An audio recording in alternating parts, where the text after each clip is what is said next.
la suite des conférences, on accueille Patrick et Alexandre pour WebPerf et SEO en finir avec les mythes. Donc je vais vous demander de les accueillir chaleureusement. Et c'est parti.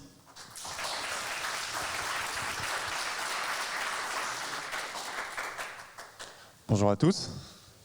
Bonjour à tous, et voilà, on va vous parler aujourd'hui de Web Performance, un intitulé WebPerf et SEO, en finir avec les mythes. Vous verrez un petit peu pourquoi on parle de mythes. On va se présenter peut-être d'abord, rapidement. Alors Patrick Velibus, donc j'ai fondé l'agence 410 Gone, et puis je suis actuel président de l'asso. Donc si d'ailleurs vous avez des questions, l'apparition porte ouverte tout à l'heure, c'est 14h, je crois, n'hésitez pas. Voilà. Alexandre Pina, je suis lead SEO et responsable formation chez Primelis. Yes. Et tu sais quoi, je viens de penser à un truc, on part en impro direct, comme ça c'est fait. Dans le public, juste en levant la main, qui se dirait plutôt marketing et après on fait technique? C'est juste pour savoir un peu le style de profil. Qui est plutôt en mode SEO market? Ok, et du coup technique, les autres? Ok, bon, on va faire moite-moite, c'est cool. Ok, parfait. Très bien, très bien. Alors, on va déjà parler un petit peu de l'importance de la WebPerf. Pas forcément l'importance de la WebPerf en SEO, mais l'importance de la WebPerf au global. Et pour nous, la WebPerf, c'est... alors déjà, de quoi on parle quand on parle de WebPerf? Un petit peu d'avance sur les slides. Quand on parle de WebPerf, on parle de rapidité. On sait ce que c'est quand on attend que le site charge et que ça ne charge pas, qu'on ne voit rien qui s'affiche à l'écran. On parle également de réactivité. Voilà, on clique et puis il ne se passe rien du tout, il n'y a rien qui se passe, ou alors en fait on clique 2 fois et puis ça fait n'importe quoi. Et on va aussi parler de stabilité. Voilà, quand ça bouge dans tous les sens, quand on ouvre un site de presse, qu'on commence à scroller dans l'article et puis que l'article se sépare en deux, il y a une pub qui pop, ce genre de choses, les problématiques de stabilité qui peuvent poser problème évidemment d'un point de vue UX.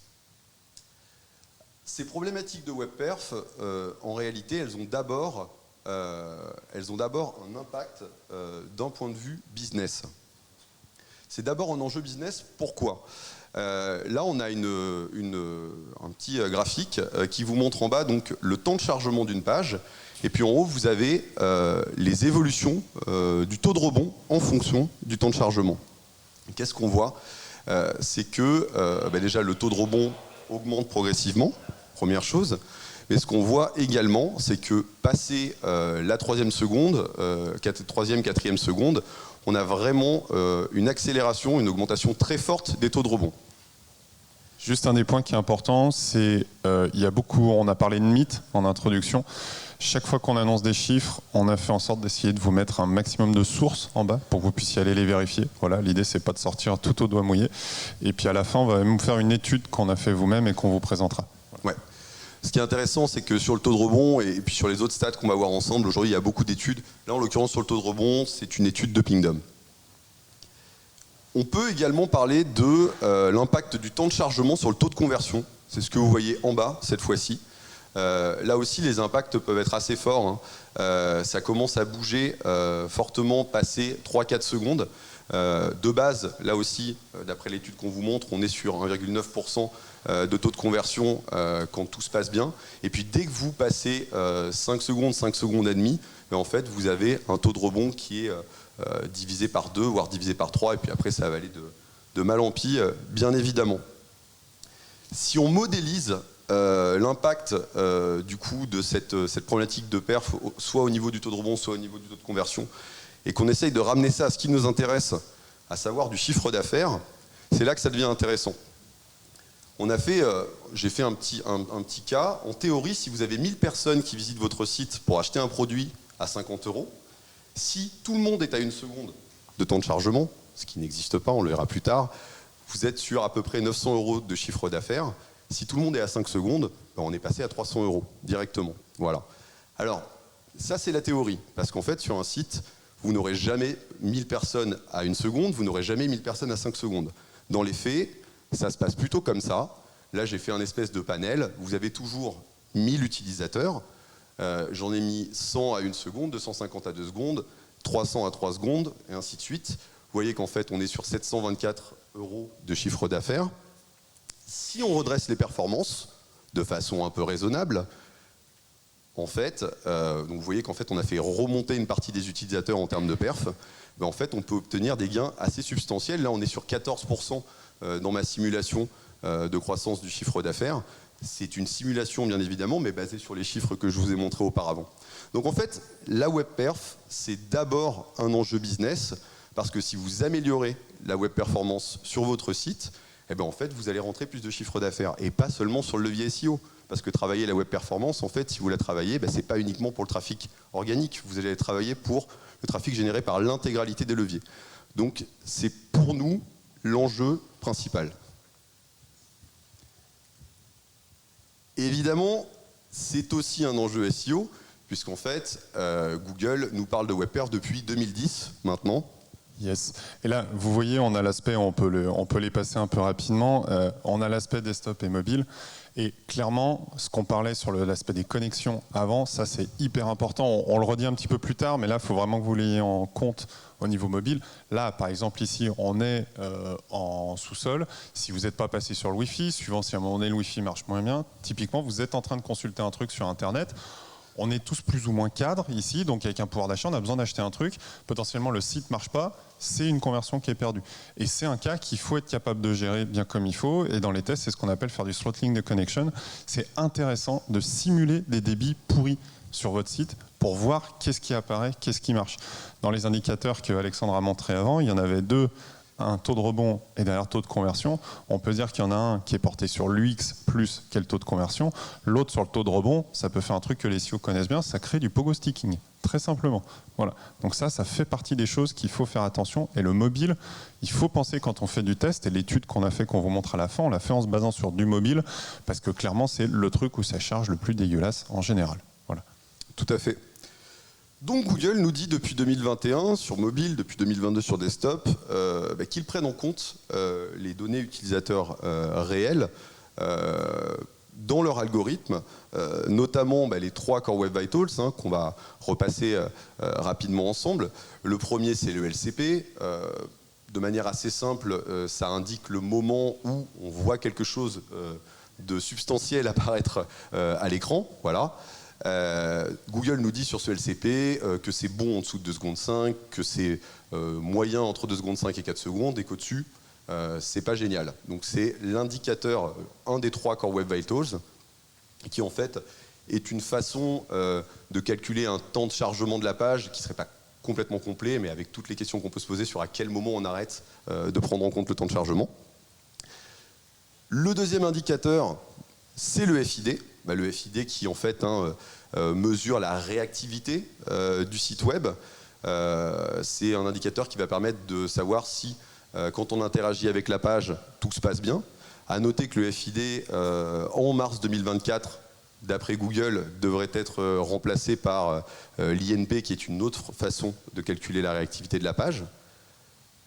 Le troisième indicateur, le CLS, troisième Core Web Vitals, pardon, le CLS, c'est un indice de stabilité visuelle qui, cette fois-ci, est calculé en indice et pas en millisecondes, et qui, en fait, va nous donner une idée de la stabilité visuelle de la page. En gros, c'est le « et merde, j'ai pas cliqué sur le bon truc ». Voilà. C'est la meilleure manière de l'expliquer. Ouais, c'est exactement ça. Exactement ça. Voilà. Alors voilà, on a ces 3 Core Web Vitals et Google nous dit travaillez bien ces 3 Core Web Vitals. Si vous passez pas le test, a priori ça peut influer sur votre classement dans les SERP. Les faits. Attends, reviens à la précédente. Ah. Je mets dehors. Tiens, petit sondage pour voir. Qui pense aujourd'hui que ces 3 indicateurs impactent le SEO en levant la main? Ok. Qui pense que ça impacte beaucoup le SEO? Bon, on est déjà mieux. Ok. Très bien. Ok. Ouais. Un enjeu SEO à pondérer. Effectivement, il y a un enjeu SEO. L'enjeu SEO est peut-être à pondérer.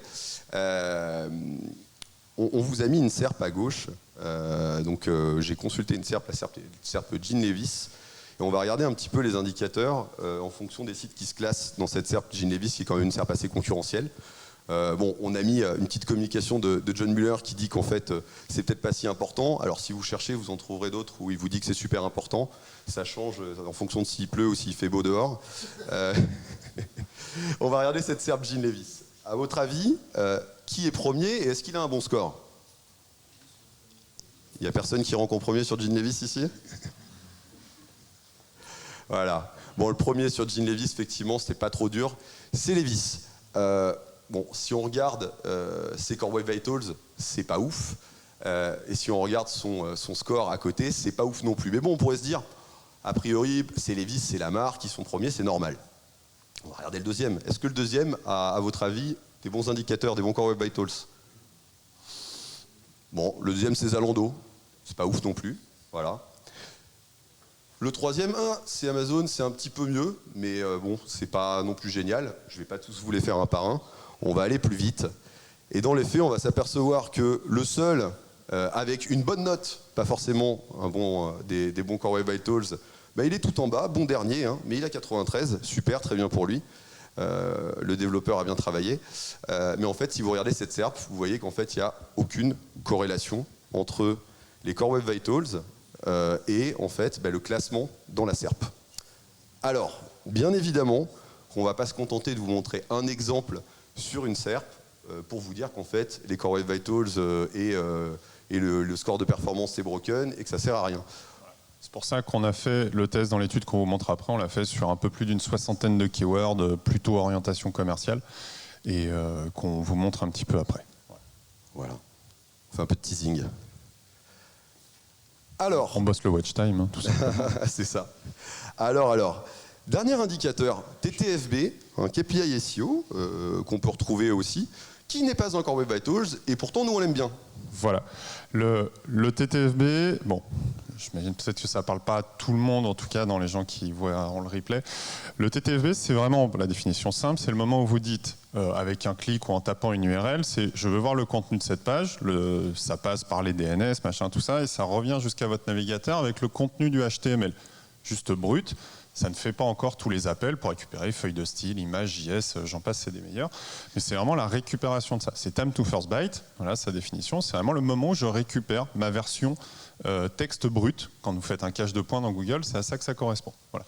Et combien de temps ça prend? Bon, là-dessus, on n'est pas sur des choses pour améliorer ça. C'est pas de la même manière que ce qu'on va optimiser quand on va vouloir optimiser du CLS, etc. ou ce genre de choses. Parce que là, on ne travaille pas sur le JS, on travaille vraiment sur le temps, certes, de récupération de la page, mais de génération en amont. Donc là, pour bien que ça se passe, il y a deux choses à faire. Ça va être d'utiliser du cache, du coup, côté serveur. Aussi, ça peut être du côté applicatif. Sur WordPress, tout le monde connaît des solutions comme du WP Rocket, qui va faire quoi? Qui va garder la version déjà générée de la page. Une page web, pour ceux qui ne sont pas côté texte, c'est simple. C'est en fait, vous dites, je veux afficher ma liste de Jean Levis, si on reprend sur l'exemple juste avant. C'est des allers-retours entre PHP et puis MySQL. Ouais, je suis team PHP MySQL perso. Pour récupérer toutes les données, les prix, les machins, etc. Donc c'est beaucoup d'allers-retours en base de données. Et à la fin, ça permet de produire un HTML. Voilà. L'idée des mécanismes de cache, ça va être de garder cette version HTML pendant un certain temps. Comme pour les DNS, quand vous mettez une des expirations, on fait la même chose sur du cache. Et ça va dire, OK, ça, on le garde comme ça. Et on peut le resservir parce qu'on considère que les données qui sont dedans, c'est encore valable. On peut, quand on va un petit peu loin sur du e-commerce, avec des solutions comme du Varnish, avec du serveur et sur des vraies solutions e-commerce, j'aime beaucoup du Magento par exemple, où on va pouvoir invalider certaines zones de la page, typiquement, parce que dans une page de e-commerce, ok, le prix ne va pas bouger toutes les 3 minutes, mais potentiellement vous avez le stock qui varie. C'est solde, en ce moment, on peut se douter que les stocks, ça bouge beaucoup. Et ben, on peut aller sur des choses avancées, on se dit, ok, il n'y a que cette zone qu'on ne va pas garder dans le cache, ou potentiellement on peut faire des mécaniques qui vont charger après coup, parce que si on se rend compte que le stock c'est un truc qui prend 3 plombes à générer et que ça vient flinguer, on peut dire ok, je vais aller charger mon stock en Ajax, par exemple a posteriori. Et du coup notre TTFB est bon, et on va afficher le détail du stock précisément pour Google dans le time to first byte, on s'en tamponne. Voilà. Donc ça fait partie des choses à avoir. Et dernier truc pour terminer, ça, c'est la version, deux derniers trucs déjà générés. Ce qu'il faut avoir en tête, c'est quand on met du cache, il y a une erreur qui est faite très souvent, c'est qu'il faut avoir un système qui va préchauffer le cache. Parce que c'est mignon si vous mettez juste du cache que ça se fait. Si vous avez des pages ok, votre home, elle va être mise en cache très régulièrement parce que vous avez des gens qui viennent, etc. Mais vous avez plein de pages qui ne sont pas forcément vues toutes les 3 minutes. Et du coup, c'est intéressant que vous ayez en fait, un robot qui, lui, va se bouffer le premier chargement pour remettre à jour le cache.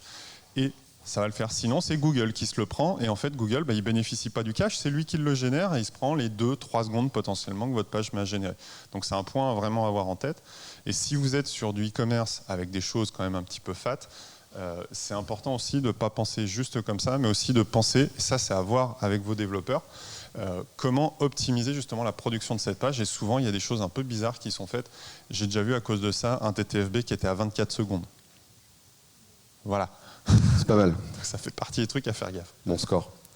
Ouais, le TTFB, pourquoi est-ce que ça nous intéresse et pourquoi le TTFB est très intéressant? C'est aussi parce que ça a un impact, en réalité, ça impacte en fait le LCP, puisque au final le TTFB, ça va être une composante du LCP, hein, c'est le début.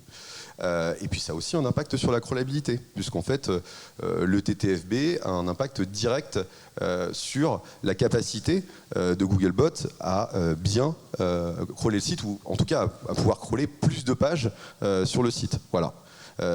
Donc cet indicateur, qui n'est pas un Core Web Vitals, en fait est un indicateur qu'il faut suivre et qu'il faut mesurer peut-être au moins autant que les autres, au moins aussi largement que les autres. Un petit screen là juste pour montrer l'impact qu'on peut avoir lorsqu'on fait, on corrige les temps de réponse serveur. On a forcément, on peut constater une hausse des demandes d'exploration, et puis en fait quand on replonge en termes de perf, du coup l'exploration, elle aussi, risque de fortement diminuer.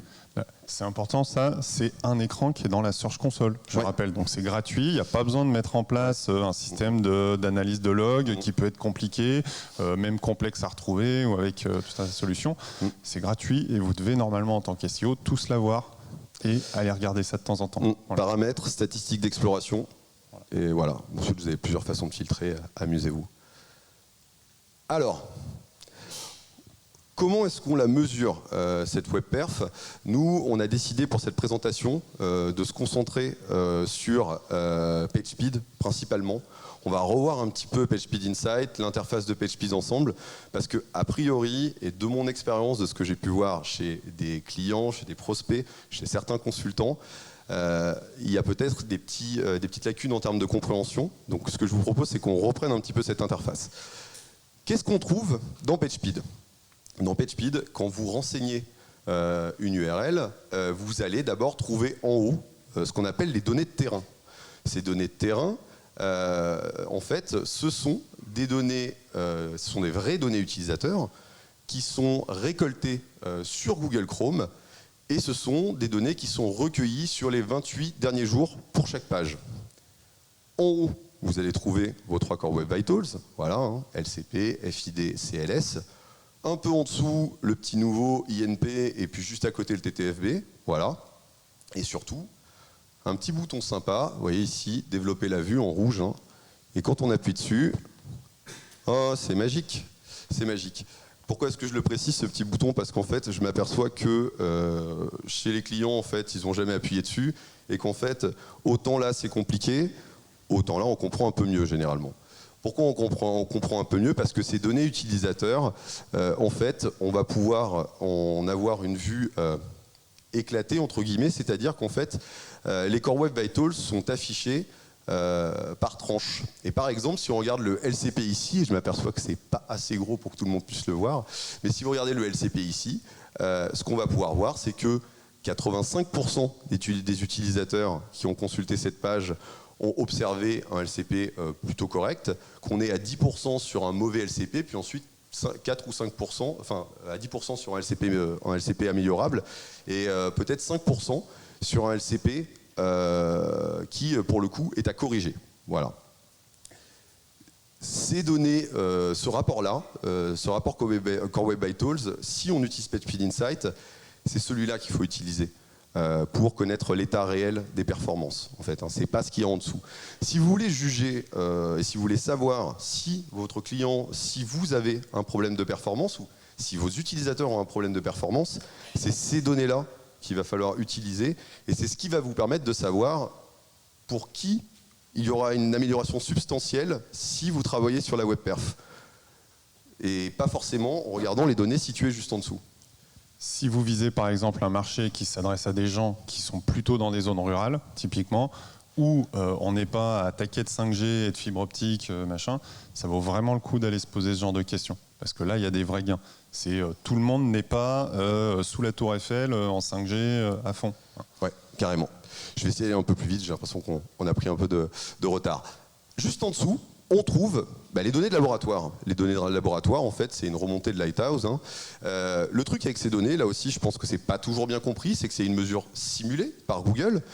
Si vous êtes en mode mobile, c'est du coup une mesure qui va être en 4G slow. En gros, c'est 10 fois moins rapide que la 4G, juste pour info. Voilà. C'est une mesure qui, en fait, est toujours la même, avec les mêmes typologies, avec le même protocole. Donc vous allez avoir une configuration fixe, desktop ou mobile, ça dépend quel onglet vous avez choisi. Et puis, en dessous, vous allez avoir des recommandations priorisées sur lesquelles on ne va pas s'attarder. Donc, en fait, ça peut nous permettre d'auditer et de monitorer les évolutions, mais ce n'est pas ce qui va nous dire si les utilisateurs ont une bonne ou une mauvaise expérience sur le site. Quand on compare un petit peu les deux écrans, on est toujours sur la même page.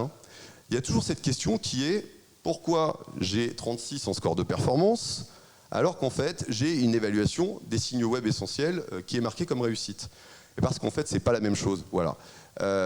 Quand Lighthouse lance son test et qu'il obtient 36 de performance, il se situe peut-être probablement parmi les utilisateurs, en tout cas avec sa simulation, qui observent des mauvais résultats. Mais de la même manière, c'est un petit peu comme quand on demande aux gens de tester, ne faites pas ça. Généralement, quand on demande aux gens de tester, Pascal, le développeur, avec son PC avion de chasse à Paris avec la fibre, ça va charger en 1 seconde. Pour Julie, la responsable SEO, Vaucluse ADSL, c'est 4 secondes et c'est un peu lent. Et puis pour Robert, le patron, c'est 8 secondes, ça va pas du tout, c'est normal parce qu'en fait, il est avec son vieux smartphone en 4G quand ça veut bien. Et donc, il est sur un Golf en plus, et puis il regarde ça et ça le fait chier, quoi. Voilà. Et donc du coup, ça marche pas. La morale de cette histoire avec les avis de l'équipe, comme dirait l'inspecteur Harry, les avis, c'est comme vous savez, tout le monde en a un. Je passe rapidement là-dessus. Donc qu'est-ce qu'on veut vous dire avec PageSpeed ? PageSpeed, c'est des données pour chaque usage. La donnée de terrain, c'est la donnée qui va vous permettre de connaître l'état réel avec des guillemets, des performances. En tout cas, c'est ce qui est le plus proche de l'état réel des performances. Les données lab, c'est intéressant pour auditer, notamment avec les solutions qui peuvent être remontées par Google, même si elles ne sont pas toujours bonnes. Et ça va être intéressant pour suivre les évolutions. Vous pouvez éventuellement vous amuser, c'est attaquable par API, c'est ce qu'on a utilisé pour l'étude après.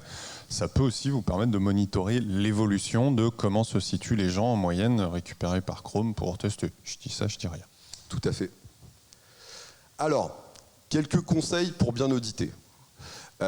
Déjà, en fait, ces données de PageSpeed, comme on vous l'a dit, on reste toujours dans le scope PageSpeed, elles sont utilisables à chaque étape, mais pour des raisons différentes. Avec les données terrain, vous allez pouvoir faire une analyse macro du site, voire même une segmentation, une analyse micro par gabarit.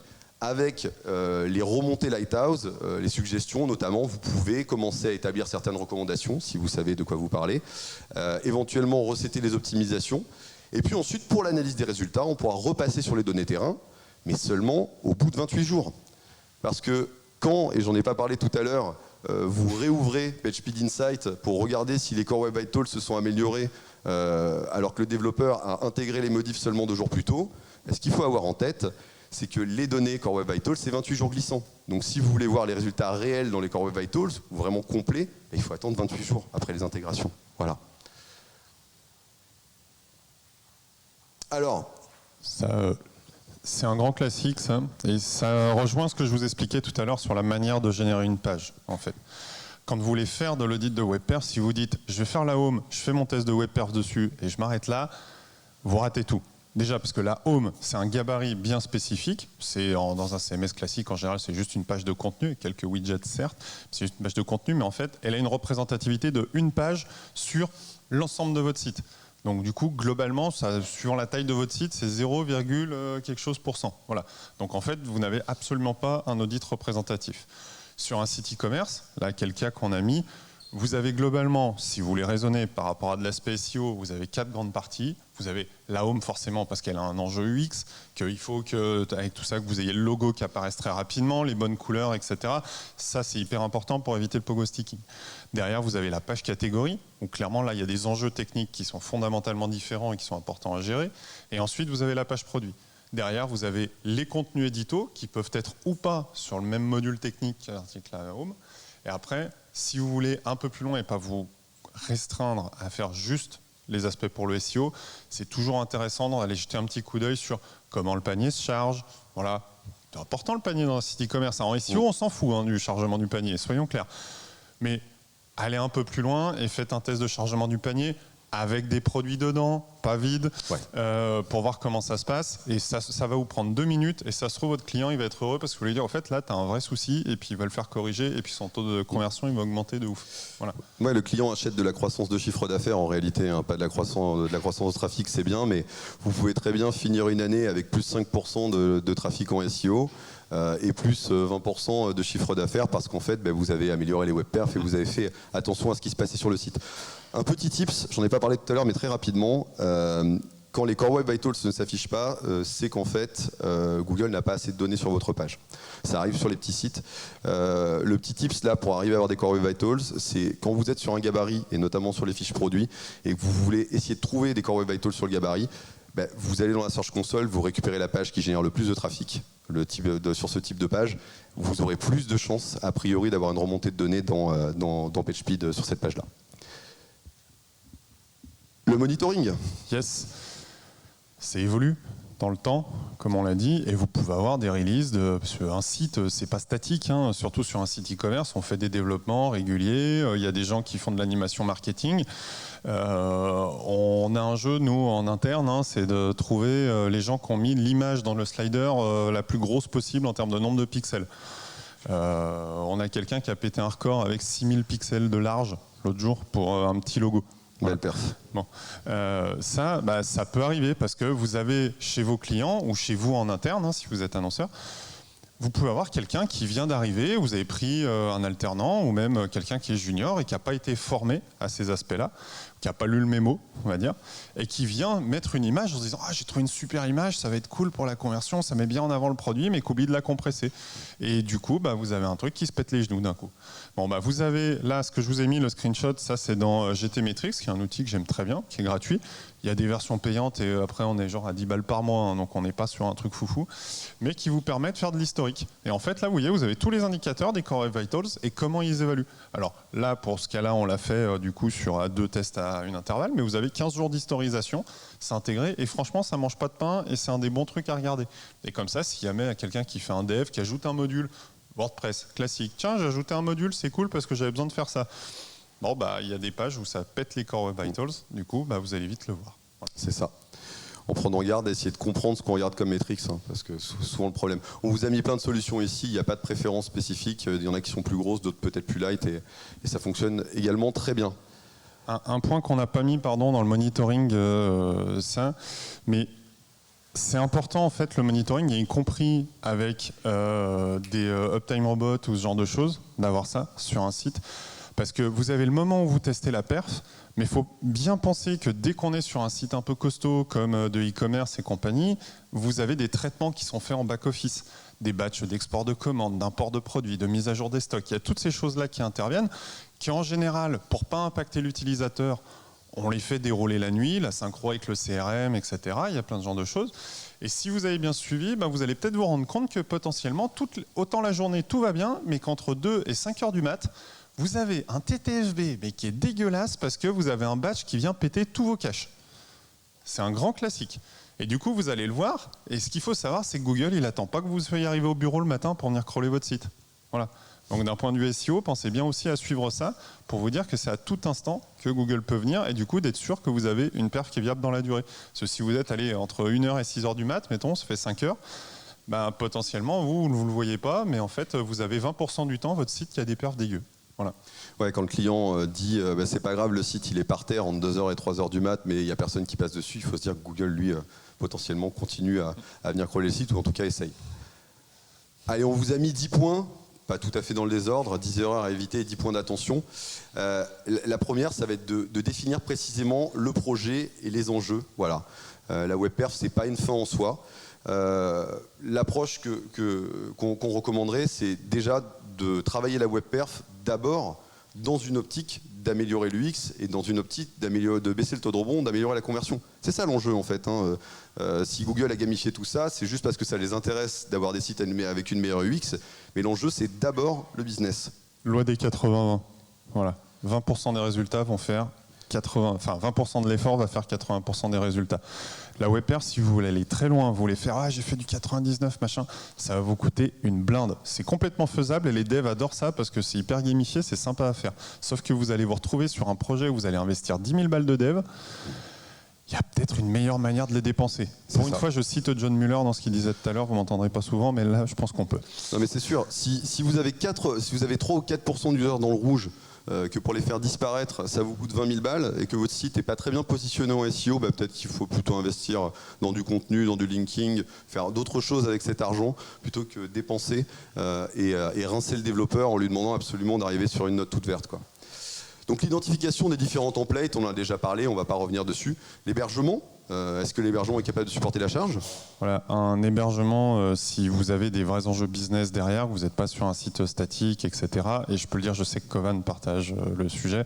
On ne se contente pas de mettre 10 balles pour héberger un site e-commerce par mois ou par an. Voilà, c'est des infogéreurs, c'est des vraies structures. L'hébergement, c'est comme une boutique. Vous avez un magasin physique. Vous allez vouloir investir dans votre magasin physique. Un site internet, c'est une boutique qui donne sur la France, voire le monde entier. Ça nécessite d'investir plus et pas que l'hébergement soit le parent pauvre ou la source d'économie. Voilà. Les notions de cache, que tu as déjà pas mal développées, ne pas avoir de cache côté serveur, c'est problématique, ne pas warmer son cache également. Et puis ensuite, des classiques, la gestion de la taille des images, tu en as parlé aussi, en réalité, c'est souvent un des plus gros problèmes remontés juste derrière le cache. C'est un truc tout bête, je vais en faire 2 secondes. Si vous avez une image que vous avez prise qu'elle est 2 fois trop grande, mettons que là, voilà, au lieu de j'ai juste besoin de ça, en fait, elle fait tout ça.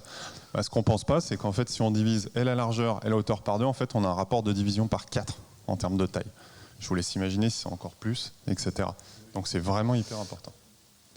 Monitorer le suivi des perfs, on en a parlé juste avant, et puis surtout à la fin, monitorer les indicateurs, taux de rebond, taux de conversion, il y en a plein d'autres.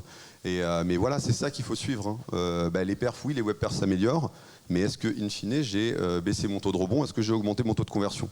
Puisqu'en fait, c'est ça qui dicte si à la fin, on a fait du cash en plus, quoi. Le petit test ? Ouais. Allez. Alors, on vous partagera les sources de l'étude, le dataset, etc. Je pense même qu'on va peut-être essayer de le faire grossir encore un peu, mais là, on voulait un bench. On voulait voir sur le top 20, parce qu'on s'est dit on ne va pas se contenter du top 10 tout à l'heure, parce qu'on voulait vraiment valider l'hypothèse qu'on a vu ça. On a lancé ça l'autre jour, donc c'est un test qui a été fait les 26 et 27 juin, donc c'est tout frais. On est allé chercher sur 60 SERP. Le process, c'est très simple. J'ai pris les différentes Roseflow parce qu'il me fallait différentes thématiques. Je suis allé chercher des mots-clés qui étaient en mode random. Je suis passé par du chat GPT. J'ai raccourci derrière pour avoir des bons volumes. On est entre 300. Voilà, vous les avez là. Il y a plein de petites choses. Il y a un ou deux trucs édito. Il y a des trucs qui sont très orientés. Vous voyez, on est allé un peu sur tout. Il y a même de l'adulte. On a pris un peu de tout. Voilà. Ça... Peut-être pas tout mettre à côté. Bon, alors des fois, un livre érotique peut donner des couches pour bébé 9 mois plus tard, faut le savoir. Donc voilà. Et ça, voilà. Enfin bref, c'est un panel qui nous paraissait plutôt représentatif. Là, tiens, vas-y. Hop. Et voilà le résultat. De manière très simple, il y a une courbe où nous, on voit une corrélation entre des bonnes core web vitals, enfin, un des indicateurs et le positionnement, c'est celle-ci. C'est le time to first byte. Tout le reste, là, vous voyez, sur le top 20, on peut discuter de tous les mots, mais moi, je vois du flat tout le long. Je ne vois pas d'impact. Ouais. Ça. Je précise que j'ai enlevé, sur l'ensemble des données, j'ai dû enlever 2 valeurs qui étaient complètement éclatées avec un site qui était genre à 300 secondes, machin, ça. Mais sinon, tout le reste, les valeurs, elles se tiennent toutes. Il n'y a pas un écart type de fou. Vous pourrez le voir, de toute manière, le dataset sera partagé. Et vraiment, le seul cas où on voit quelque chose, c'est pouf, sur le TTFB.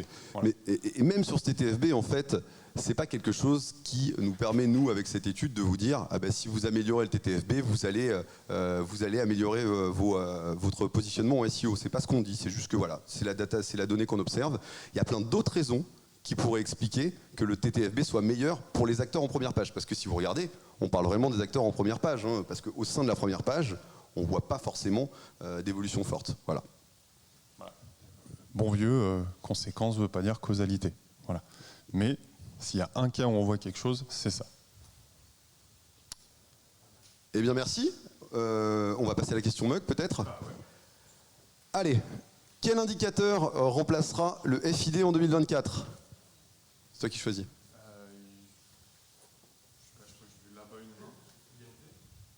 Bien joué. Bien joué.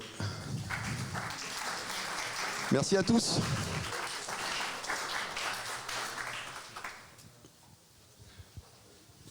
Est-ce que vous avez des questions ?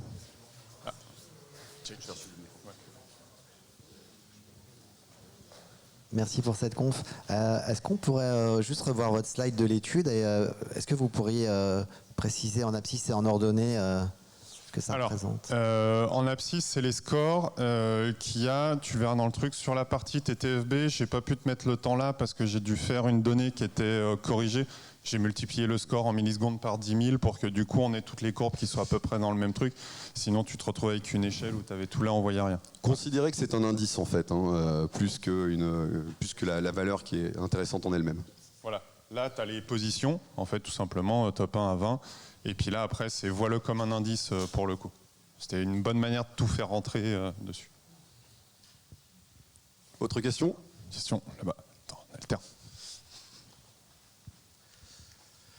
Merci pour la conf. J'avais une question pour des sites médias qui sont plutôt monétisés avec de la pub, AdSense par exemple. Et j'ai remarqué qu'il y a un impact sur le CLS. Et est-ce qu'on peut améliorer ça ou est-ce que c'est juste normal ou... Effectivement, les sites médias ont des problèmes de CLS plus importants. Pour les raisons qu'on connaît, hein, quand on scrolle sur la page et qu'on voit le contenu qui s'ouvre en deux avec une pub qui pop et tout ça, effectivement, c'est des problématiques qui sont plus fréquentes sur les sites médias. Est-ce qu'il y a... oui, c'est améliorable.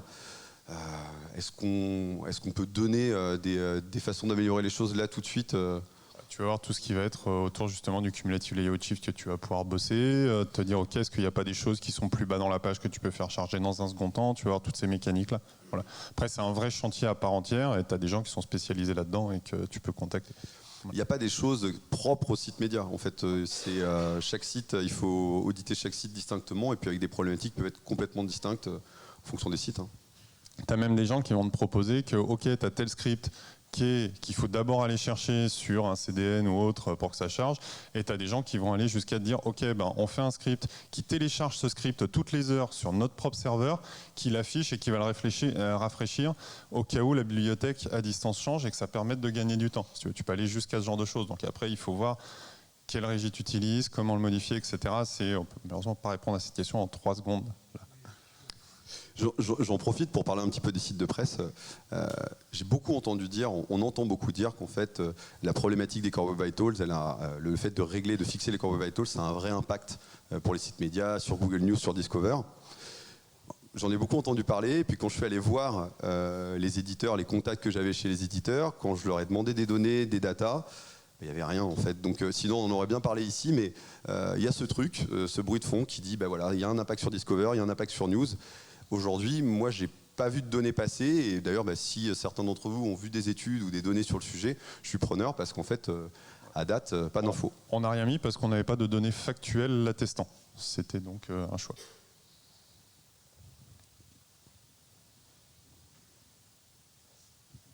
Merci beaucoup, c'était intéressant. Je voulais savoir, est-ce que vous avez fait, si vous ne l'avez pas fait, est-ce que vous pensez que ce serait intéressant de segmenter un peu votre dataset par thématique et par intention de recherche sur les mots-clés ?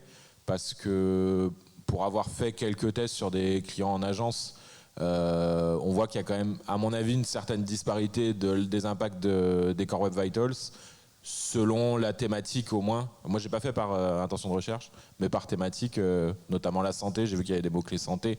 Est-ce que ça vous intéresserait de le faire et qu'est-ce que vous en pensez? Il faudra qu'on voit si on arrive à trouver le temps de le faire, mais oui, ce sera possible. Enfin, tu peux le faire, après, il faut se mettre d'accord sur quelle est la méthodologie pour identifier l'intention de recherche d'une page au sens en masse, hein, parce qu'une par une, c'est faisable, mais après, dès que tu as du volume, c'est vite long.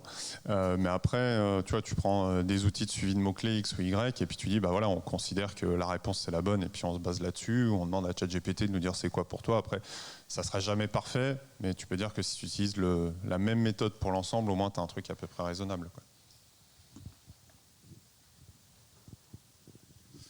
Ouais, salut. C'était pour savoir en fait si toi ou vous aviez déjà détecté justement aussi des problématiques une corrélation entre le TTFB, DNS, registrar, ce genre de choses, ou pas du tout?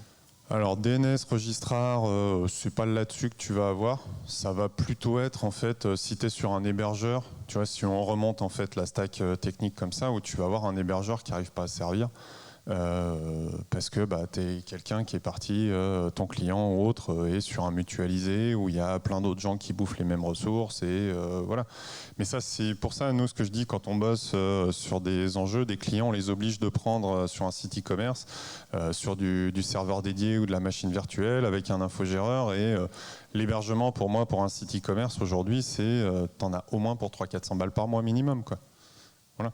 Et parce que oui, si tu veux dégager 200-300 000 euros par mois, en fait, mettre 300 balles dans l'hébergement, c'est ridicule, quoi. Voilà. Donc, pour moi, c'est typiquement le genre de choses où les gens sous-investissent en règle générale.